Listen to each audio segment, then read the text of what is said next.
जब कोई ये बताता है कि अमुक उपासक बहुत भगवत प्राप्ति के लिए विकल है, तो ऐसा लगता है कि भगवान इस कलिकाल में कोई भगवत प्राप्ति के लिए विकल है। धन्याति धन्य भाग उस साधक के, उपासक के, जिसको ये बात आ गई कि मुझे भगवत प्राप्ति करनी है। सदैव सावधान रहकर आराध्य देव के सिवा किसी से अपनापन न कर बैठे। किसी से भी अपनापन किया तो परिणाम में वो मारा जाएगा। मारा जाने का तात्पर्य अपने नित्य स्वरूप की प्राप्ति के लिए जो मानव देह मिला था वो व्यर्थ चला जाएगा। किसी से भी अपनापन, मेरे तो श्री श्यामा श्याम दूसरो न कोई। अगर दूसरा कोई अपना है तो सच्चे मानो सिर्फ कष्ट के सिवा, चिंता के सिवा, शोक के सिवा और परिणामतः कुछ हाथ ना आना, यही परिणाम होगा। इतना राग हो गया है शरीर से और शरीर संबंधियों से, शरीर भोगों से, कि ये बात हमारे समझ में ही नहीं आती कि मेरे तो श्री श्यामा श्याम दूसरो न कोई। ये भी पता है जाना है, ये भी पता है कुछ साथ नहीं जाना है, फिर भी सावधान नहीं। कैसी भगवान की विचित्र माया है कि जानते हुए भी अपने दिव्य कमाई के समय को व्यर्थ में गंवा रहा है। दिव्य कमाई, नाम रूप लीला धाम। अपने इष्ट का नाम, अपने इष्ट का रूप, अपने इष्ट का धाम, अपने इष्ट की लीला, बस यही सर्वस्व है। ये जो श्यामा श्याम की रसमयी उपासना है, श्रीपाद कह रहे थुत्कारयन्तौ भजताम सर्वानंद रसोन्नति यो भजेन नित्यमेकेन भावेन तमहं भजे। यो भजेन नित्यमेकेन, ये बहुत खास बात है। यो भजे नित्यमेकेन, अपने इष्ट का ही केवल भजन, अंतर में चिंतन, अन्य नहीं। ये बड़ा कृपा का मार्ग है। जब कृपा से इतने नजदीक आ चुके हो तो अनन्य हो जाओ। इष्ट की अनन्यता ही इस साधन मार्ग की सिद्धावस्था है। अब जितनी जल्दी आप अनन्य हो जाएं, अनन्यता में बड़ी दिव्यता है। अनन्यता में इष्ट चूक नहीं देखता है। अनन्यता में निश्चित भगवत प्राप्ति होती है। अनन्यता ही परम साधन, परम सिद्धि दोनों है। साधन तभी माना जाएगा जब इष्ट की अनन्यता है, और सिद्धावस्था तभी प्रकाशित होती जब इष्ट की अनन्यता है। बोले और भोगों की बात, लोक लोकांतर के सुखों की बात तो थुत्कारयन्तौ, थूक देने योगी, इनमें कोई सार बात नहीं। क्योंकि जो महारस का रसास्वादन करते हैं वही ऐसा बोल सकते हैं। थुत्कारयन्तौ, थूक देने योग्य हैं सब लोग, परलोक के जितने भोग हैं वो सब व्यर्थ है। एक स्वाप्निक जैसे स्वप्न में हमने बहुत सुंदर सुंदर पदार्थ खाए, जगे तो हमारी भूख थोड़ी मिट गई।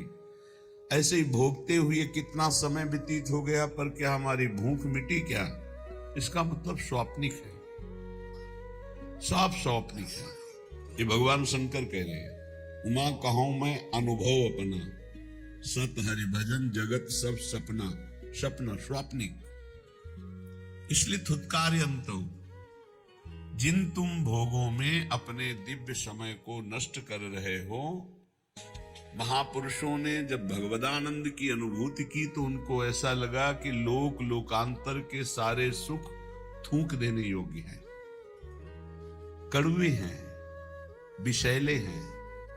ब्रह्मादि के भोग सब विष सम लागत ताहि, नारायण ब्रज चंद की लगन लगी है जाहि।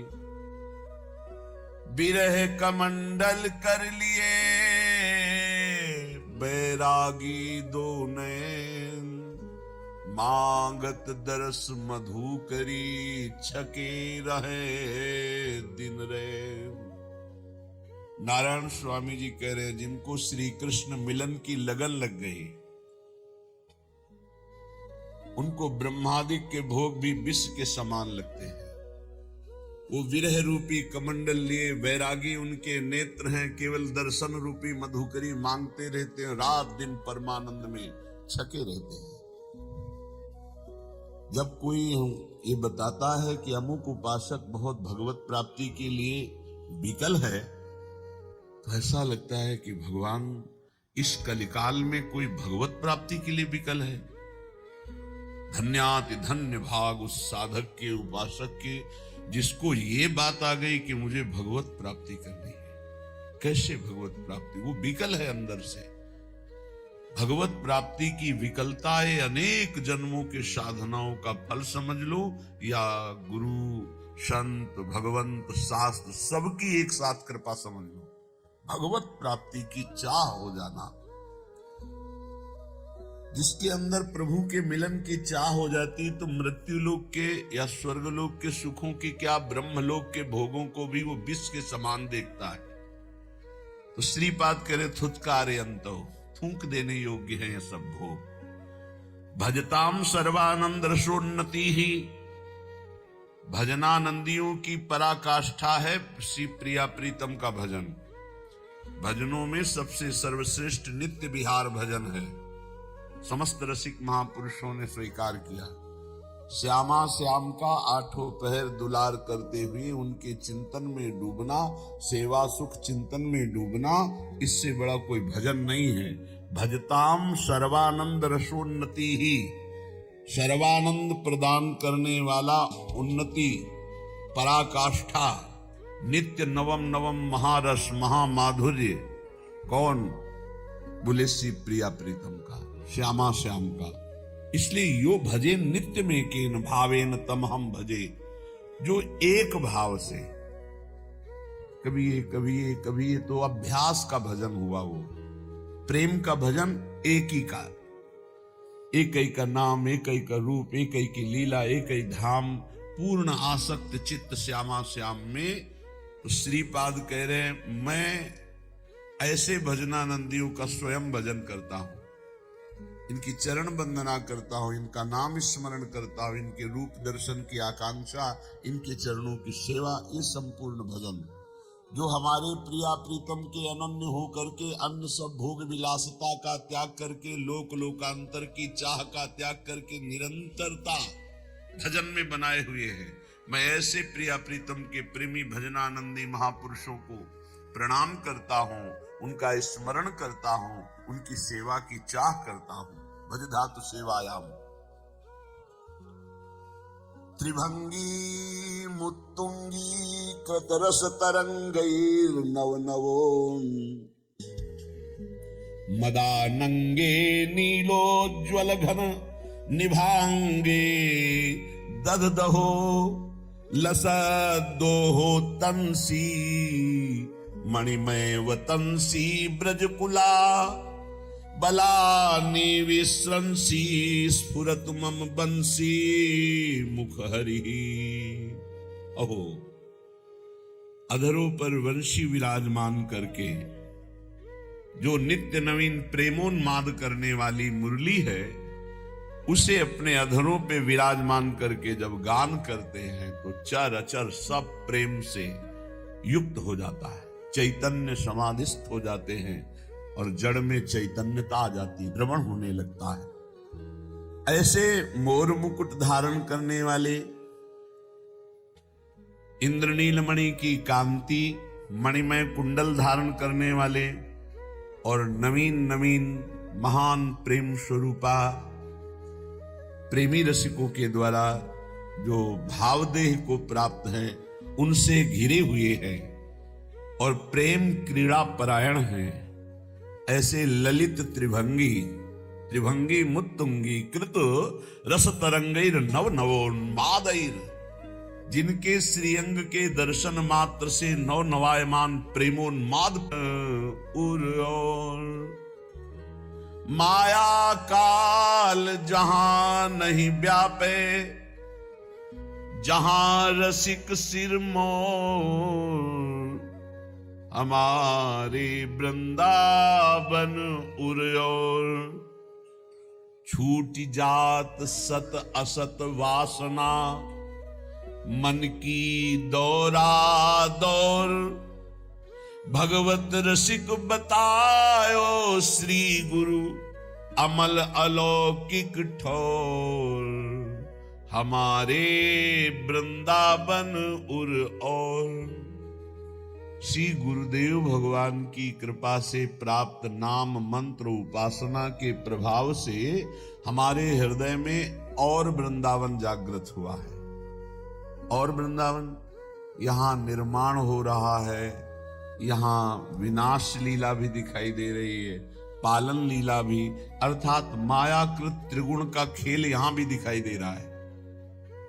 सृजन, जन्म होना, पालन, बढ़ना और नष्ट हो जाना, संहार, तीनों लीलाएं भगवान की यहां दिखाई दे रही है। शरीर बढ़ रहे हैं, नष्ट हो रहे हैं, जन्म ले रहे हैं, बढ़ रहे हैं, नष्ट हो रहे हैं, दृश्य बदल रहा है, नष्ट हो रहा है।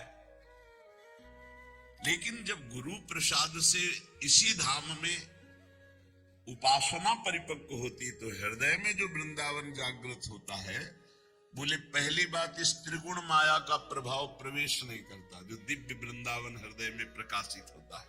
माया, काल, कालातीत वृंदावन, त्रिगुणातीत वृंदावन, माया काल जहां नहीं व्यापे, त्रिगुण माया का प्रभाव हृदय के वृंदावन में नहीं पड़ेगा, काल का प्रभाव हृदय के वृंदावन में नहीं पड़ेगा। जहां रसिक सिरमौर, जहां हमारे आचार्य गुरुदेव सहचरी स्वरूप से निरंतर सेवा में विराजमान है, जब इस वृंदावन का हृदय में जागृत होता है तो असत वासना की कौन बात करे, सद वासना भी नहीं रह जाती। छूट जात सत असत वासना, मन की दौरा दौर। ये जो मन चंचल होकर के लोक लोकांतर के भोगों में भटक रहा था, अब प्रियालाल के प्रेम रस में, नवनिवृत्त निकुंज की शोभा में ये अटक गया। इसकी दौड़ भागने की सामर्थ्य गई, पंगु हो गया मन। ना माया का प्रवेश त्रिगुण, ना काल का प्रवेश कालातीत। जहां हमारे रसिक शेखर आचार्य सहचरी वपु से, गुरुदेव सहचरी वपु से सेवा परायण है, वो दिव्य वृंदावन हमारे हृदय में प्रकाशित हुआ। सद और असद दोनों वासनाएं छूट गई, निर्वासनिक हृदय, मन पंग हो गया। भगवत रसिक जी कहते हैं ऐसा अलौकिक और गुरुदेव की कृपा से हृदय में जागृत हुआ। ये अलौकिक वृंदावन कब जागृत होता है, कैसे उपासक के? जिसको पाई भर परवाह नहीं होती, न लोक की न वेद की, एकमात्र श्यामा श्याम का अनन्य होकर रात दिन भजन में लगा है, सेवा में लगा है, चिंतन में लगा है, जिसके हृदय में नरक स्वर्ग अपवर्ग आस नहीं त्रास है, जहां राखो तहां रहो मानी सुख राशि है। देव दया करी दान न भूलो के लिको, भगवत बलित तमाल बिलो को बेलिको। बहुत सुंदर निष्ठा का वर्णन है। इस निष्ठा के बिना दिव्य वृंदावन में आपका प्रवेश या आपके हृदय में दिव्य वृंदावन का प्रकाश होना ये बड़ा कठिन है। बहुत बड़ी कृपा हो गई, दरवाजे में तो आ गए, बस अब घर में प्रवेश करने। दरवाजे के बाहर त्रिगुण का पहरा है, अभी दरवाजे पे हो, अभी अंदर प्रवेश नहीं हुए। सतोगुण तमोगुण रजोगुण इसका देखो लीला विलास दिखाई दे रहा है, कुछ बुरा कुछ अच्छा, कुछ विनाश लीला ये दिखाई दे रही है। इसका मतलब त्रिगुण दृष्टि है, और अभी त्रिगुण को आप देख पा रहे हैं, कुछ निर्माण हो रहा है, कुछ टूट रहा है, कुछ ऐसे काल का भी प्रभाव दिखाई दे रहा है, अवस्था का भी प्रभाव दिखाई दे रहा है। मन की दौड़ा दौड़ भी नहीं मिटी है, वासना भी है सदसद, अभी वृंदावन में प्रवेश नहीं हुआ। यही वृंदावन है, पर त्रिगुण का जो तुम्हें खेल दिखाई दे रहा है, इससे परे है यहां का खेल। ये कब हृदय में जागृत होगा? जब ऐसे भजन में लगो कि नरक स्वर्ग अपवर्ग आस नहीं त्रास है, ना तो नरक का त्रास है, ना स्वर्ग और मोक्ष की आस है। स्वर्ग मिले, नरक मिले, परम पद मिले, बिल्कुल कोई परवाह नहीं। जहां राखो तहां रहो, मान सुख राशि है। जहां रखो, जैसे रखो, महलों में रखो चाहे झोपड़ी में बास दो, ये सुख राशि मान करके रहूंगा, दुखी नहीं होऊंगा। ये निष्ठा दिव्य वृंदावन के लिए चाहिए, जो हृदय में भगवत रसिक जी कहते हैं गुरु प्रसाद से अमल अर्थात निर्मल, माया रहित, अलौकिक अर्थात जो शास्त्र और बड़े बड़े विद्वानों की भी दृष्टि में ना आवे, वो अलौकिक, लोक परलोक से भी परे अलौकिक, ब्रह्मा की रचना से भी परे अलौकिक, अमल अलौकिक। हाँ, ये शब्द देखो, सत्संग है। जहां राखो तहां रहो, मान सुख राशि है। हे नाथ, यदि आप बहुत दूर रखते हो, मैं आपके आश्रित होकर आपका नाम जप करते हुए आपके ही अधीन रहूंगा। कहीं भी रखो, मान सुख राशि है, मैं वहीं रहूंगा। और ऐसा आपने कर दिखाया भगवत रसिक जी, अनन्य वृंदावन धाम के। थोड़ा दुखद घटनाएं होती, इसलिए उनका वर्णन करने का भाव नहीं बन पाता। इनकी यही निष्ठा थी कि ब्रज के समस्त जन भगवत स्वरूप हैं, जाति पक्ष नहीं देखना चाहिए। ऐसा गुरुजनों ने, महापुरुषों ने, ऐसा वाणीकार रसिक जनों ने स्थापित किया है। व्यास रसिक तेई बड़े, ब्रजते अनत न जाई, वृंदावन के स्वपच लो, जूठन मांगे खाही। इसी रस सिद्धांत में भरे हुए भगवत ऋषि जी ने एक दिन एक ऐसे घर से, जिनका धोबी कुल में जन्म हुआ, उस घर से भिक्षा ली। कुछ द्वेष करने वाले जन स्वाभाविक होते हैं। महामहिम रसिक शिरोमणि श्री ललित मोहिनी देव जी के पास शिकायत पहुंची, कई बड़े रसिक और सब मिलके, कि ये तो बड़े भजनानंदी हैं, मानते हैं, बड़े विरक्त हैं, ये भी मानते हैं, पर ये तो धर्म के विरुद्ध आचरण कर रहे हैं। ये तो अमुक के घर में रोटी मांग के खाए। यद्यपि बहुत ही पहुंचे हुए महापुरुष श्री पूज्य ललित मोहिनी देव जी बुलाया और कहा, ये सब शिकायत कर रहे हैं, आप ऐसा क्यों? का भगवान ब्रज में संपूर्ण ब्रजवासी भगवत स्वरूप हैं, यहां तो जाति पक्ष देखा ही नहीं जाता। तो उन्होंने कहा कि बड़ों की बात सुननी चाहिए। कहा, बड़ों ने ही लिखा है वाणियों में, और बड़ों ने ही ऐसा आदेश किया है, क्योंकि हरिराम व्यास जी बड़ों में ही हैं। बड़े बड़े और भी रसिक महापुरुष बहुत से वाणियों में पाया है। हरिराम व्यास जी का यशगान करते हुए अष्टाचार्यों की वाणियों में भी है। व्यास जैसे तो सिर्फ व्यास ही है, दूसरा कौन हो सकता है? हरिराम व्यास जैसे तो सिर्फ हरिराम व्यास जी ही है, ऐसा वाणी में। व्यास मिठाई विप्र की, तामे लागे आग, वृंदावन के स्वपच की, जूठन खाइए मांग। फिर एक दिन बुलाया और कहा, देखो हम जानते हैं कोई त्रुटि नहीं है, पर सब संत महंत जन ऐसा कहते हैं कि आप ऐसा किए हो, तो आप वृंदावन से निकल जाओ, वृंदावन में मत दिखाई देना। कितना गुरुजनों का आदर महापुरुष करते थे। मतलब हृदय में सामर्थ्य नहीं ऐसी, सामर्थ्य ही नहीं ऐसी जैसे महापुरुष जन अपने गुरुजनों की आज्ञा का पालन किए, ऐसी सामर्थ्य नहीं।